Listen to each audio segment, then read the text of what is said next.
오늘 함께 나눌 말씀은 사사기 6장 11절에서 35절까지인데 우리 한번 읽어보겠습니다. 사사기 6장 11절부터입니다. 우리 본문이 조금 길지만 읽도록 하겠습니다. 아멘. 우리 제목을 같이 한번 읽어볼까요? 온전케 하시는 샬롬의 하나님. 그렇습니다. 요즘 사람들은 가로하지 못한 물건을 잘 사용하지 않습니다. 이 뭐가 들어가야 맞을까요? 요즘 사람들은 이런 물건을 잘 쓰지 않는 것 같습니다. 이런 물건이 뭘까요? 온전하지 못한 물건을 여러분 잘 사용하십니까?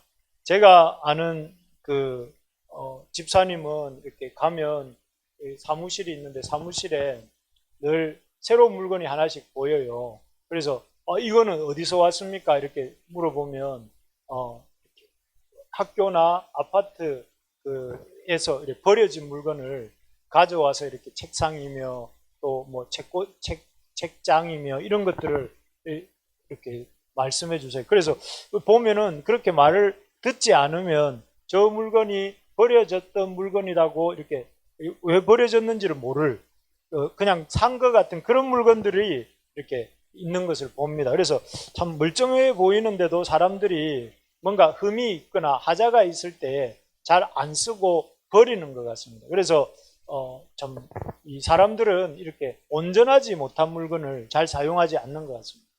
제가 아는 또 가게 리퍼 아시죠? 리퍼 가게가 있는데 로포동 쪽에 가면 그 리퍼 가게가 이렇게 제법 큰 매장이 컸는데 얼마 가지 않아서 저는 차 타고 지나가면서 몇 번을 본 적이 있는데 문을 닫았더라고요. 그러니까 리퍼 가게에 이렇게 뭐 TV라든지 전자제품이라든지 또 아니면은 뭐 이런 가구 같은 거 이런 걸 리퍼를 이렇게 전시를 해놓고 싼 가격에 원래 시중가보다 뭐 반값이나 그 이하로 해가지고 파는데 그런 가게도 이렇게 몇 년이 아니 뭡니까? 몇 달 못 가서 이렇게 문을 닫는 걸 보면서 제 생각에는 많이 갈까 하기사 저 같은 사람도 안 갔으니까 망했겠죠.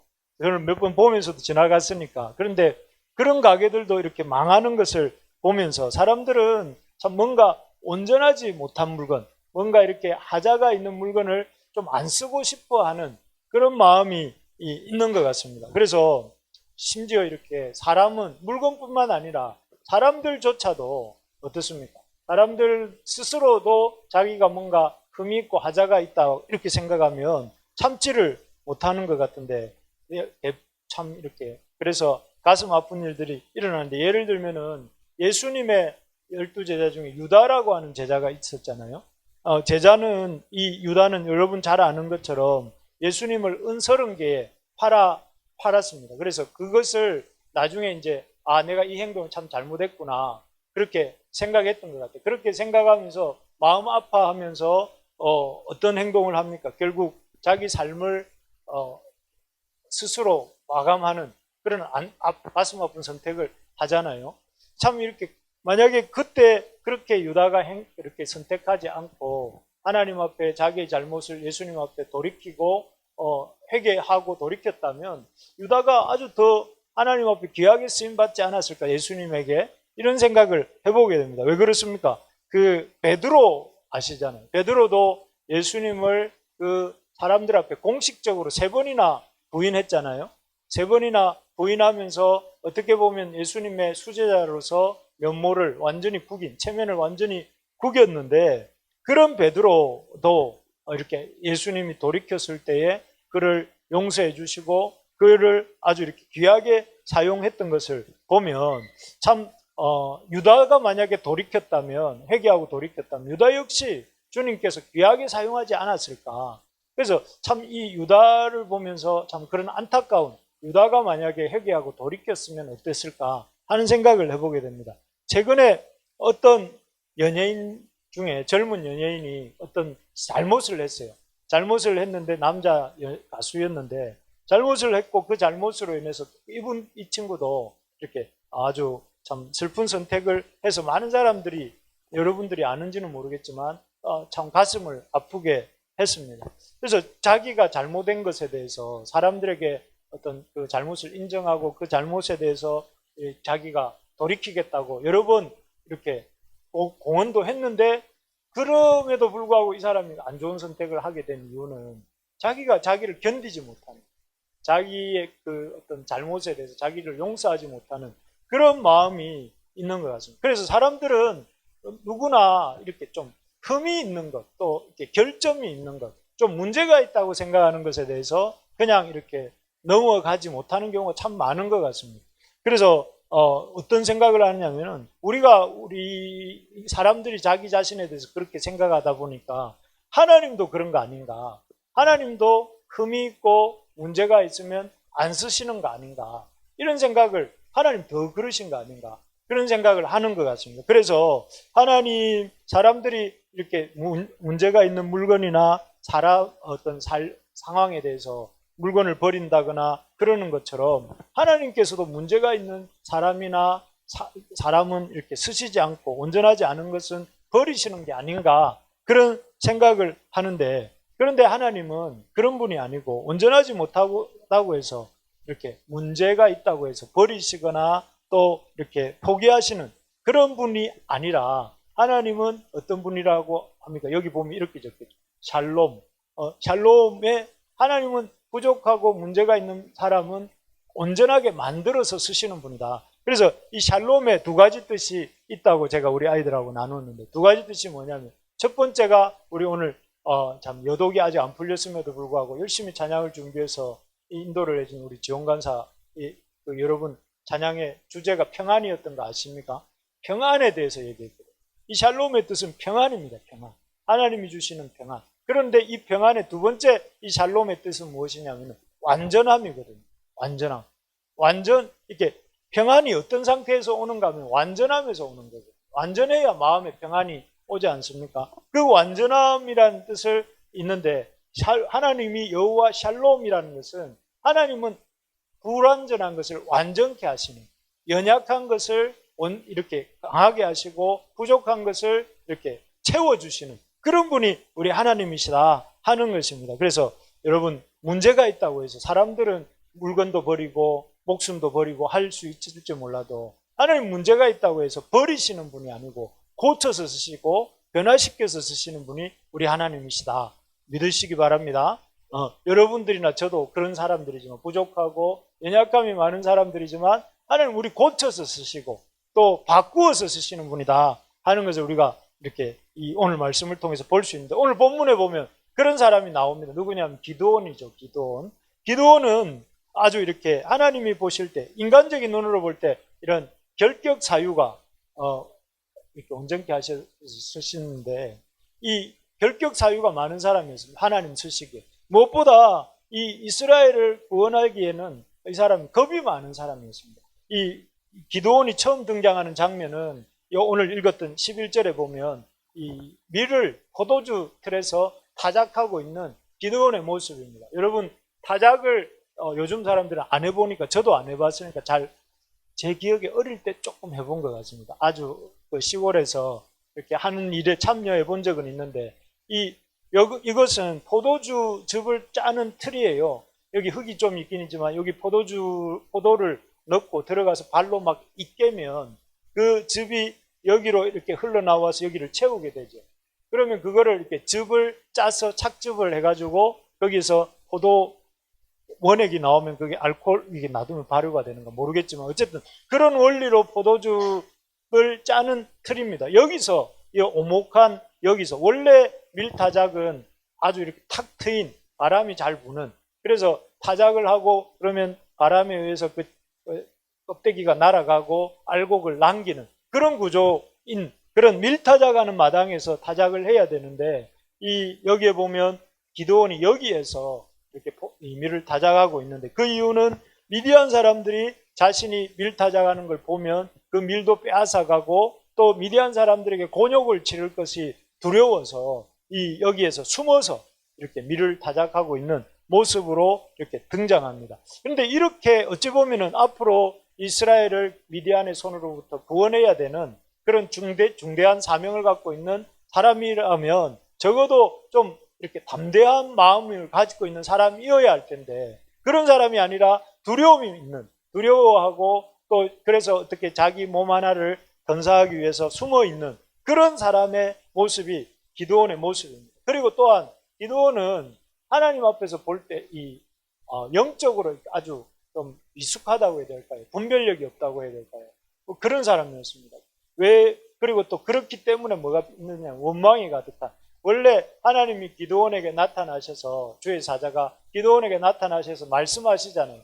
여기 나오는 것처럼 이렇게 기드온을 큰 용사라고 부르시면서 내가 너와 함께 하겠다 하시고, 네가 미디안 치기를 한 사람 치듯 하게 하겠다 이렇게 말씀을 하시니까, 만약에 우리 여기 있는 우리 모든 지체들 가운데 하나님이 임재하셔서 내가 너와 함께 하겠다 이러면 우리가 어떻게 하겠습니까? 너무 이렇게 황송해하면서, 너무 두려워하면서, 그러면서도 황송해하면서 이렇게 주님 감사합니다, 주님 저에게 이렇게 함께 해주시니 감사합니다 이렇게 하지 않겠습니까? 우리가 우리는 꿈에도 낮에도 밤에도 소원이 하나가 뭡니까? 주님의 영광을 보는 거지 않습니까?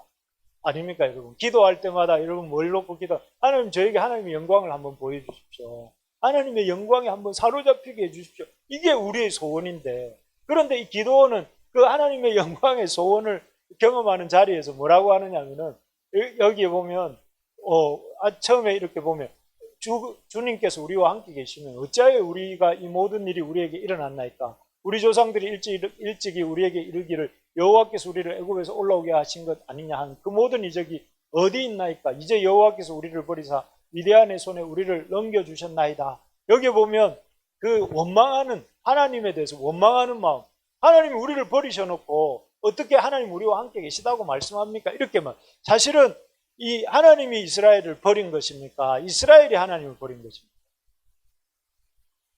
여러분 조금만 생각해 봐도 이스라엘이 그 참 신이신 하나님을 버리고 그 나무와 돌로 만든 가짜 신들을 섬기다 보니까 점점점 약해져 가지고, 가짜 신을 섬기다 보니까 나중에 지금 저 미디안과 아말렉과 동방 사람들에게 아주 약탈을 당하는 동네북 신세가 된 거잖아요. 그런데 지금 기드온은 뭐라고 말을 합니까? 하나님이 우리를 버리셔서 우리가 이런 고난을 당한다. 그러니까 이 기드온이 그런 영적인 상황 인식이 맞습니까? 틀립니까?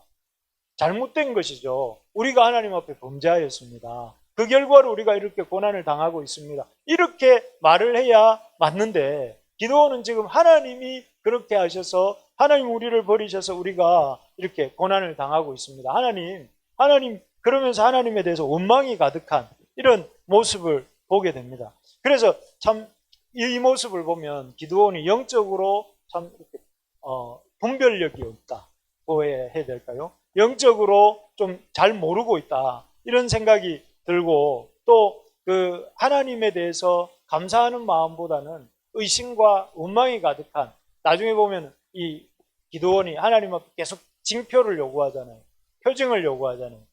하나님 그런 예물을 연락해 주시기를 요구하고, 또 나중에 보면 솜털 뭉치를 가지고 하나님 앞에 하나님의 그 뜻을 확증해 주기를 이렇게 요구한단 말이에요. 그런 거 보면 원망과 이런 영적으로 미숙한, 참 우리의 모습 비슷한 것 같습니다. 우리도 내가 잘못한 것은 놓치고 하나님이 잘못했다고 이렇게 하는, 하나님께 원망을 할 때가 참 많잖아요. 그런데 이 기드온도 그런 모습이었다는 거예요. 그래서 참 보면서 참 기드온은 은혜가 되는 것 같습니다. 그런 면에서 나하고 우리하고 비슷한 사람이었는데 하나님 이런 기드온을 이렇게 그 하나님 역사에 기용하셨구나 이런 생각이 들어요. 세 번째로 보면 이 자존감이 아주 낮은 사람이 기드온이었습니다. 이게 굳이 왜 낮았는가 말할 필요도 없이 기드온이 그 영광스러운 자리에서 그 정신을 잃을 정도로 어떻게 보면 황홀할 할 수 있는 그런 자리에서 그가 이렇게 내뱉고 있는 단어들이 굉장히 아주 이렇게 그 현실을, 자기 그 실존에 대해서 그대로 이렇게 노출을 하는데, 뭐라고 하느냐면, 나는 이렇게 이스라엘의 집들 중에서 므낫세 집하고, 므낫세 중에서도 극히 약하고 내 아버지 집은 그 므낫세 집들 중에서도 가장 작다. 이렇게 자기는 가장 므낫세 지파, 작은 약한 므낫세 집하고, 또 그 므낫세 지파에 있는 자기 아버지 집에서도 자기는 가장 작은 자다. 이렇게 말을 하는 거예요. 이렇게 그 정신없는 와중에도 이렇게 또렷하게 말을 한다는 건 뭘 말하는 걸까요? 실제로 그랬다는 거겠죠. 아마 기드온이 살아오면서 자기는 아주 너무나 약하고 너무나 작은 자다, 이런 생각들을 이렇게 기드온이 하고 살았던 것 같습니다. 그래서 이런 부분들을 보면 참 기드온은 흠이 많은 사람이다, 흠이 많고 결점이 많은 사람.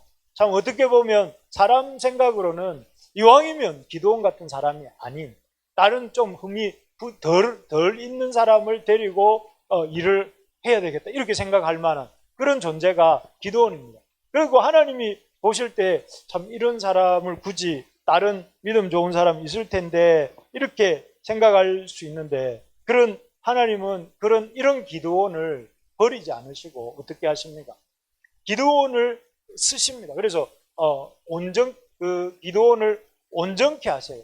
참 저는 그런 생각이 돼요. 하나님이 이스라엘을 구원하시는데 어떤 새로운 사람, 아주 믿음 좋은 어떤 사람을 등장시키셔서 그 사람을 통해서 이스라엘을 구원하실 수 있는데, 믿음이 아주 이렇게 좋은 사람을 등장시켜서 쓰실 수 있는데, 이런 기드온처럼 이렇게 영적으로 미숙하고 의심 많고 오만 가득하고 또 이렇게 자존감 낮은 그런 사람을 오히려 하나님이 온전케 하시는, 이게 이제 이 기드온이 하나님을 여호와 샬롬이라고 고백한 이유겠죠. 샬롬이 무슨 뜻이라고요? 평안을 주시고 온전케 하시는, 온전케 하시는 하나님은 자신이 온전케 하시는, 우리를 온전하게 하시는 분이시다는 것을 우리에게 보여주시기 위해서 기드온 같은 사람을 통해서 이스라엘을 미디안으로부터 구원하시는 역사에 쓰셨다는 거죠. 그래서 여러분, 이 온전케 하시는 하나님이 우리의 하나님이신 줄 믿고 계속 이렇게 말씀을 우리가 살펴보면 좋겠습니다. 기드온을 온전케 하세요. 어떻게 하시느냐 하면은, 이 기드온을 뭐라고 부르시냐면, 등장하셔서 큰 용사여 이렇게 부르십니다. 12절 아까 살펴보았던 그 구절에 보면 기드온을 보시면서 큰 용사여, 사실 이거 어떻게 보면 놀리는 거 아닌가, 나는 큰 용사 아닌데 기드온이 지금까지 한 말이 쭉 있는데 하나님 지금 기드온을 놀리는 거 아닌가, 이렇게 생각할 수도 있습니다. 그래 어떤 성경학자는 그렇게 놀리시는 것 같다, 이렇게 주석한 사람도 있더라고요. 그런데 그게 아니고 기드온을 놀리시는 것이 아니라 그 다음 구절이 뭐냐면 여호와께서 너와 함께 계시도다, 이렇게 말을 해요. 그 여호와의 사. 근데 여러분, 이 구절이 여호와께서 너와 함께 계시도다가 기드온 이전에 두 번 사람에게 쓰인 적이 있어요. 여호와께서 너와 함께 계시도다, 이 말을 하나님이 사람에게 해주신 적이 있는데 언제였을까요? 누구였을까요? 첫 번째는 모세에게 해주신 적이 있어요. 여호와께서, 모세가 여러분 아시는 것처럼 모세도 기드온 못지않게 하나님 앞에 이렇게 저는 부족한 사람입니다, 저는 출애굽의 역사를 감당할 만한 사람이 못 됩니다, 하나님 다른 사람을, 쓸만한 사람을 쓰십시오 하고 몇 번이나 이렇게 하나님 앞에 이렇게 거절을 표시했던 사람 아닙니까? 그런데 그때도 모세에게 하나님 뭐라고 했냐면 이 여호와께서 너와 함께 계신다 하면서 그 큰 출애굽의 역사를 이루셨단 말이에요. 그러니까 기드온이 이 말을 탁 들을 때, 여호와께서 너와 함께 계시도다는 주의 사자의 말을 들을 때 마음에 어떤 생각이 들었을까요? 모세가 떠올랐을 때, 기드온, 우리는 안 떠오르지만 이 사람들은 구전으로 그 조상들의 한 일을 늘 이렇게 구전으로 암송하던 사람들이니까 이런 말들이 생각났겠죠. 또 한 번은 누구에게 등장하느냐면 여호수아에게 말씀하셨어요. 여호수아가 모세가 죽고 난 이후에 그 이스라엘 백성을 이끌고 가나안 땅을 이렇게 들어가야 되는 상황에서 두려워했잖아요. 그러니까 하나님 두려워하지 말라, 겁내지 마라 하면서 내가 너와 함께 함이라 하면서 약속을 주셨단 말이에요. 그래서 여호수아를 그 가나안 땅 그 정복하는 일에 놀랍게도 딱 아이성 전투를 빼고는 나머지 전투에서 다 승리하도록 이 여호수아와 그의 백성에게 그런 승리를 이렇게 주셨던 사람이 여호수아입니다. 그러니까 이 말을 여호와께서 너와 함께 계시도다, 이 말을 우리는 그냥 범상하게 읽어내렸지만 사실은 이 말 속에 뭐가 있는 거예요? 모세가 들어있고 여호수아가 들어있고 이스라엘의 역사가 들어있는 거예요. 하나님이 기드온에게 뭐라고 하시냐, 내가 너와 모세와 함께 했던 것처럼 너와 함께 하겠다, 내가 여호수아와 함께 했던 것처럼 너와 함께 하겠다, 그렇게 말씀해 주시는 거예요. 그러니까 참 하나님은 이 정말 어떻게 보면은 참 위축되어 있고 아주 참 마음에 믿음이 없어져 있는 그 기드온을 보시면서 그 기드온에게 그럴 뭔가 이렇게 대단한 게 있어서 큰 용사라고 하시는 것은, 하나님이 기드온을 큰 용사로 만들어 가시겠다, 이렇게 말씀하고 계시는 것입니다. 그래서 겁도 많고 또 영적인 어떤 그 둔하고 원망도 가득한 그런 어떻게 보면 평범 온전하지 않은 사람이지만 하나님께서 이 기드온을 큰 용사로 또 여호와께서 함께 하심으로 그렇게 만들어 가겠다 이렇게 말씀하시는 것이죠. 그러면서 기드온에게 표적을 보여주십니다. 어떤 표적들을 보여주시는가 두 가지를 보여주시는데 첫 번째가 그 기드온이 준비해온 예물을 이렇게 불로 태우셔서 연납하신다는 그런 어떤 징표를 보여주시죠. 그래서 기드온이 준비해온 예물이 뭐였습니까? 염소 새끼 한 마리, 그리고 또 이렇게 한에바로 만든 떡. 한에바가 얼마인지 아십니까? 한에바가 23리터라고 하니까 떡이 그냥 작은 떡이 아니에요. 엄청나게 많은 양의 떡과 염소 새끼도 그 당시 7년 동안 미디안한테 고생하고 있으면서 엄청 가난한 기드온이 준비하기에는 적지 않은 예물이잖아요. 염소 새끼 한 마리를 이렇게 하고 그 다음에 그 많은 떡을 준비해서 기드온이 오니까 얼마나 시간이 걸렸겠습니까? 그 오는 동안 여호와의 사자가 기다렸고 또 와서 그 바위 위에 올리고 북을 이렇게 그 예물들 위에 붓고 그리고 난 다음에 그 위에 이렇게 여호와의 사자가 지팡이를 대니까 불이 붙은 거 아닙니까? 불이 붙었는데 그 불을 통해서 하나님이 불은 여러분 항상 구약에서 뭘 상징합니까? 불. 하나님의 임재를 상징하죠. 나중에 보면 삼손의 부모가 제사를 드릴 때 불이 임해서 그 예물을 태우거든요. 불은 하나님의 연합. 그래서 나답과 이스라엘이 아론과 그의 아들들이 첫 제사를 드릴 때 불이 내려와서 그 번제물을 받으셨다고 나오잖아요. 그래서 하나님이 이 기드온을 받으신다는 그 징표로 뭘 보여주시느냐 하면은 표적들을 보여주세요. 그 기드온이 준비한 예물들을 불로 태우심으로써 참 그래서 불의 확신을 줍니다. 불로 확신을 주시는 거예요. 내가 너와 함께 하겠다. 내가 그 많은 믿음의 사람들과 함께 한 것처럼 너와 함께 하겠다는 것은 가시적인 이 불의 임재를 통해서 이 기드온에게 확신을 주신 것입니다. 그래서 기드온이 그 자리에서 이렇게 깨닫죠. 하나님이 나를 살게 하시겠구나. 샬롬, 하나님은 샬롬의 하나님이구나 하면서 이렇게 하시고 그 다음에 또 하나 표징을 뭘 보여주시냐면 이 요아스, 기드온의 아버지죠. 기드온의 아버지는 아주 이렇게 바알 숭배에 앞장섰던 사람인 것 같아요. 그 증거가 뭐냐면 요아스의 집에 바알과 아세라의 목상이 있었다는 거예요. 그 말은 무슨 말이냐면은 그 온 동네의 사람들을 대표해서 바알과 아세라를 섬겼던 사람이 요아스라는 거죠. 요아스. 그리고 그런데 이 기드온이 하나님의 명을 받아서 밤에 10명의 종을 데리고 가서 요아스가 아끼는 그 바알과 아세라의 목상을 찍어가지고 그걸 그 불쏘시개를 삼아가지고 이 숫소로 하나님 앞에 번제를 드리잖아요. 그걸 나중에 알고 제일 분노했어야 될 것 같은 사람이 누구냐면은 요아스잖아요. 요아스. 자기가 신으로 섬기는 그 목상을 이렇게 불로 태운 아들을 용서할 수 있겠습니까? 아들이니까 용서를 하겠지만 어쨌든 이 아주 대노할 것 같았던 그 아버지가 오히려 어떻게 하죠? 이 요아스가 오히려 변론을 해줍니다. 사람들이 이렇게 끌어내라, 기드온을 끌어내서 기드온을 이렇게 어떻게 벌을 주려고 하니까 요아스가 앞장서서 뭐라고 말해요? 바알이 진짜 신이며 아세라가 진짜 신이며 친히 그가 바알과 아세라가 기드온을 이렇게 벌을 줄 것이다. 그러니까 하면서 기드온을 해치지 못하도록 이 바운더리 울타리 역할을 해주잖아요. 아버지 이 요아스가. 이걸 보면서 여러분 놀랍지 않습니까? 그 기드온이 한 걸음 떼어나갈 때에 하나님께서 그에게 확신도 주시고 그에게 어떤 이런 눈에 보이는 표적도 주시고 그 다음에 그 아버지 요아스의 지지도 얻게 해주시는 거예요. 그래서 여러분 사람이 참 이렇게 하나님 말씀에 순종해서 한 걸음 나아가면 하나님 돕는 손길들을 붙여주신다. 그리고 이 사람의 마음, 옛날에 우리 누굽니까? 야곱이 고향으로 돌아오는 중에 형 에서가 400명의 군사를 데리고 자기를 향해 나오고 있다는 소식을 듣고 야복강에서 밤을 밤이 맞도록 기도하잖아요.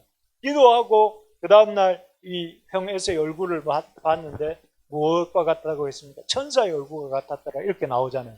이 표현이 왜 그렇습니까? 기도할 때 하나님께서 사람의 마음도 움직여 주시는 거예요. 그래서 하나님이 지금 요아스의 마음도 바꾸어 주시고 표적들도 보여주시고 또 너와 함께 하시겠다 이런 약속들도 주십니다. 그래서 지금 누구를 온전케 하십니다.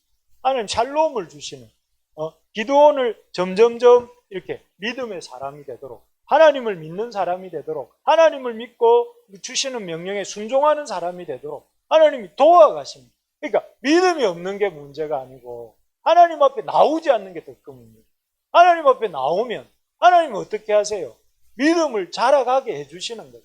믿음이 없는 믿음도 생기게 해주시고 또 그 믿음이 성숙해서 하나님의 사명을 감당할 수 있도록 도와주시고 이게 하나님이시고 이 온전케 하시는 하나님이시고 샬롬의 하나님이라는 거예요. 그런데 우리가 그런 하나님 앞에 나오지를 않는 게 더 큰 문제인 거죠. 그래서 우리가 샬롬의 하나님, 기도원같이 연약한 자도 온전케 하시는 하나님이 기도원도 온전케 하셨다면 우리같이 부족한 사람도 기도원처럼 온전케 하셔서 사용하신다 하는 사실을 여러분 우리가 깨달을 수 있기를 바랍니다. 하나님은 기도원과 같이 일하셔서 이스라엘을 그 미디안과 아말렉과 동방 사람들에게서 구원하신 것처럼 우리같이 저같이 여러분같이 흠이 많고 또 우리같이 흠이 많고 연약하고 부족한 사람들도 하나님 어떻게 사용하실 수 있다 하는 사실을 여러분 우리가 붙들 수 있기를 바랍니다. 그래서 하나님은 우리의 부족함에 주목하시는 분이 아니라 우리의 부족함에도 불구하고 우리가 하나님 앞에 나오는 것을 기뻐하시고 또 그것을 통해서 우리를 사용하신다 하는 것을 이렇게 우리가 붙들고 나아가는 우리의 삶이 되기를 간절히 소망합니다. 그래서 여러분들이나 여러분들 속에 내가 부족하다고 느끼는 부분이 무엇입니까? 나는 이것 때문에 하나님 앞에 나갈 수 없어.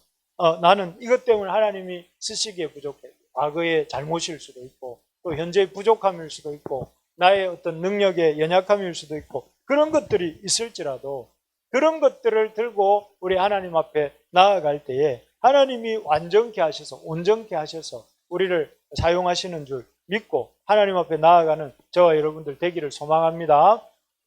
그래서 이런 샬롬의 하나님, 온전케 하시는 샬롬의 하나님을 경험하는 우리가 되기를 바라고 무엇보다 우리가 이런 온전케 하시는 하나님을 경험하게 되는 이런 이 시간들이 되었으면 좋겠고 동시에 그런 온전함이 회복되도록 우리가 이 세상에서 그런 역할을 하는 우리가 되기를 소망합니다. 그래서 우리 교회 안에서도 여러분들이 참 우리가 하나님의 온전함을 경험할 뿐만 아니라 그 경험함을 통해서 우리가 속해 있는 가정 또 우리가 속해 있는 교회 우리가 속해 있는 이 사회가 온전해지도록 우리가 역할할 수 있는 것이 무엇인가 하는 것들을 관심을 가져야 됩니다. 하나님이 기드온을 통해서 기드온 자신의 문제만을 해결해 주신 것이 아니라 기드온을 통해서 이스라엘을 미디안으로부터 구원함을 얻도록 도우셨잖아요. 하나님이 우리를 부르신 부르심은 우리만을 위한 부르심이 아니라 우리를 통해서 누군가를 온전케 하시고 그들에게도 하나님의 평안이 흘러가는 통로로 우리를 사용하시기 위해서 우리를 부르셨다는 사실을 기억하면서 내가 속해 있는 이 교회가 내가 속해 있는 우리 가정이 우리 교회가 나의 기여를 통해서 온전해질 수 있는 부분이 무엇이 있을까 관심을 가져야 되는 것입니다. 내 가정 속에서도 우리 부모님, 우리 가족들에게 내가 온전함을 우리 가정의 온전함을 이루어가기 위해서 내가 해야 될 부분이 무엇이 있을까? 여러분 관심을 가지셔야 됩니다.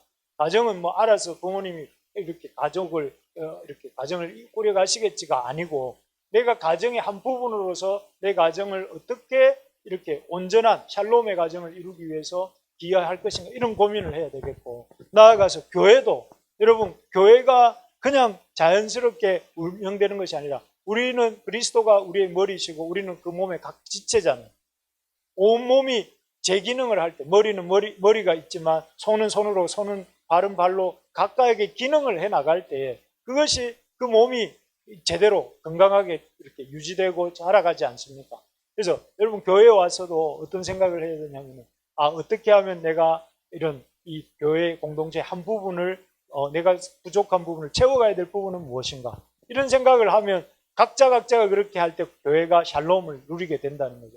그리고 더 나아가서 우리가 살고 있는 이 사회를 향해서도 우리 교회가 무엇을 기여해야 될 것인가, 이런 고민을 늘 하면서 우리가 나아가는 우리 교회가 되고 우리 모두가 되기를 간절히 소망합니다. 그래서 이번 한 주간 우리 주님 안에서 온전케 하시는 하나님을 우리가 붙들고 온전케 하시는 하나님을 우리의 삶의 각 영역에서 이루어가는 저와 여러분들 다 되시기를 주님의 이름으로 소망합니다.